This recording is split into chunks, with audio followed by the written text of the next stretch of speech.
पुरुषोत्तम जी जो ज्योतिषाचार्य हैं शिवपुरी से पधारे हैं, मैं आग्रह करूंगा कि 2 शब्द कहने का प्रेरणा सूत करने की कृपा करें।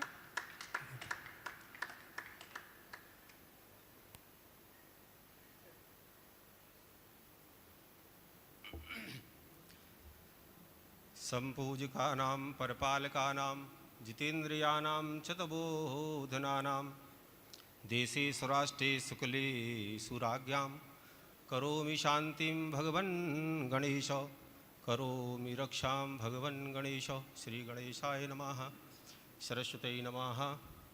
मंच पर आसीन सम्माननीय भाई साहब देवेंद्र रघुवंशी जी, विधायक साहब वीरेंद्र रघुवंशी जी, और सम्माननीय पूर्व विधायक देवेंद्र जैन भाई साहब, सम्माननीय विधायक पूर्व विधायक यादव साहब जी, आदरणीय भाई साहब प्रमोद भार्गव जी, सम्माननीय बीके गोयल साहब, सम्माननीय भाई साहब रविंद्र सिभरे जी, यशपाल रावत जी, सम्माननीय श्री मुकेश जी, सम्माननीय अवस्थी जी, एवं मेरे प्रिय अनुज छोटे भ्राता आशुतोष जी, सभी आप लोग जो आमंत्रित हैं।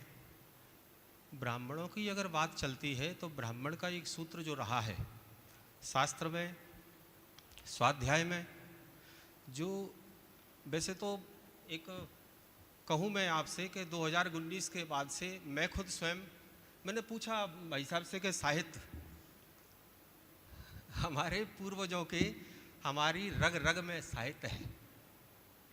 साहित्य क्या है? साहित्य का अगर सूक्ष्म विश्लेषण किया जाए ना तो साजो शब्द है।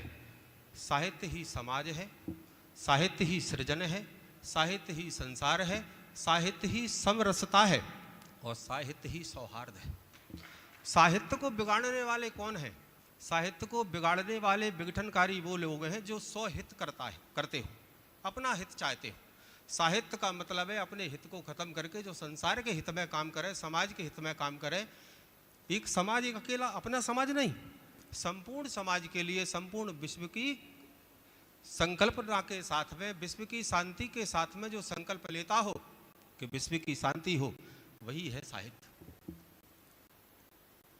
तो हमने, आदरणीय भाई साहब ने कहा कि महाभारत हमारे वेद हैं, पुराण हैं, मीमांस हैं, उपनिषद हैं। हम लोग तो भाई साहब सच मानिए आपके 2019 के कोरोना काल के बाद से भरे पड़े हैं, तो कोई सुन ही नहीं रहा। हमें सुने तो सही, कोई एक शब्द पे 10-10 दिन सुना सकते हैं, एक महीने सुना सकते हैं। लोग अगर कहें साहित्य के बारे में तो भाई साहब, आदरणीय भाई साहब, क्या है कि ना ही तो हमारी कथा भागवत वगैरह इस समय जो देवगुरु, मैं एक ज्योतिषाचार्य भी हूँ। वैसे ज्योतिष का तो मैं उस प्रकार से हूँ जैसे समुद्र में एक बूंद पानी अगर समुद्र से ले लिया जाए। ज्योतिष क्या है? वेदानाम चक्षुषाम। ज्योतिष वेदों का, चारों वेदों का नेत्र है, मार्गदर्शक है। जैसे कहा गया है चंद्रमा हमारे मन में सबसे पहले ज्योतिषी जो देखता है ना, बुद्धि के बारे में देखता है।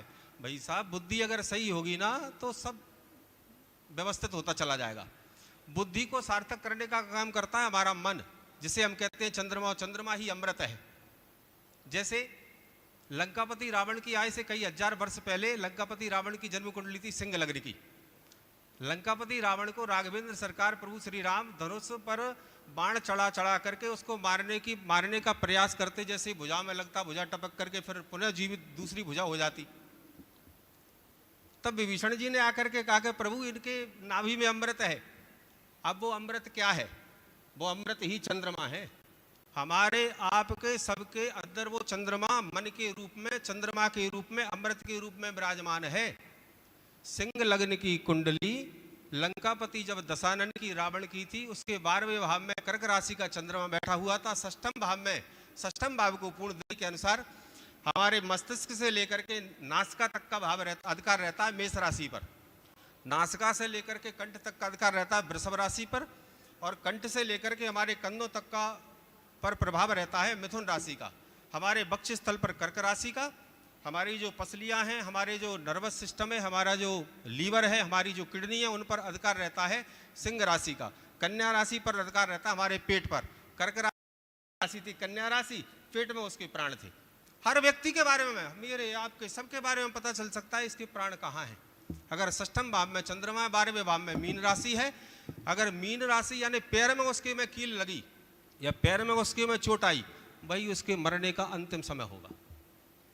तो लेकिन क्या है, इसके लिए हमें और आपको पढ़ना पड़ेगा, अध्ययन करना पड़ेगा। मेरे पास में करीब लगभग 30,000 कुंडलियों का इस प्रकार का परीक्षण है। अगर और ज्योतिष के माध्यम में, शास्त्र के माध्यम में मैं स्पष्ट करके बोलता हूं कि मैं 10वां फेल व्यक्ति हूं। कोई व्यक्ति मेरे बारे में बता दे जानकारी लेकर के कि मैंने कहाँ अध्ययन किया, कौन मेरे आचार्य हैं, किनके साथ में मैंने धार्मिक अनुष्ठान वगैरह किए। लेकिन आपके सबकी कृपा से, सबकी अनुग्रह से, माता पिता के आशीर्वाद से, माँ भगवती सरस्वती की कृपा से कई जगह मेरा आना जाना है, कई लोग मुझे मानते हैं। तो ये राग द्वेष बेमनुष्यता ये सब चीज़ें चलती रहती है। मेरा कहने का मतलब एक ही है कि हमें पढ़ें, हम हमारे बच्चों को प्रेरित करें।